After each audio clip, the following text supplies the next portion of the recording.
ఎవరైనా వచ్చి నిదట్లో లేపి నీకు ఇష్టమైన ముగ్గు ఏదైనా ఉంటే వేయమ్మా అని అంటే నేను ఖచ్చితంగా మెలికల ముగ్గులే వేస్తాను. అంత ఇష్టం నాకు.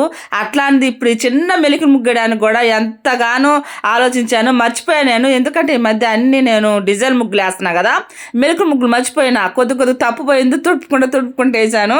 చాలా టైమే పట్టింది ఈ చిన్న ముగ్గుకి. అందుకైతే ఈ మెలికల ముగ్గులు అంటే అంతగా ఇష్టం ఉండదు. అబ్బా ఈ మెలికలు ఏడ తిప్పాలా, ఏడపోయిందని ఎత్తుకుంటా ఉంటారు.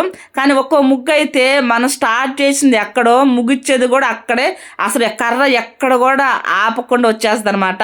అట్లుంటే కొన్ని మెలికల ముగ్గులు మా అమ్మ అయితే భలే వేస్తుంది. 30 చుక్కల మెలికల ముగ్గు ఏమన్నా కూడా వేస్తుంది. నేను ఫస్ట్ నేర్చుకుంది కూడా మా అమ్మ దగ్గర మెలికల ముగ్గులే. నాకు మెలికల ముగ్గు అంటే బాగా ఇష్టము. నాకు నిదట్లో లేపి వేయమన్నా కూడా ఈ మెలికల ముగ్గులే వేసేస్తాను, అంత ఇష్టం అనమాట. నేను వేసిన మా ముంగిట్లో ఈ చిన్న మెలికల ముగ్గు ఎలా ఉందో కామెంట్ చేయడం అస్సలు మర్చిపోవద్దు. మా ఇంటి ముందర కలకలకల్లాడిపోతుంది కదా మెలికలు, ఆ చిన్న కమలం పూలు కూడా ఉన్నాయి.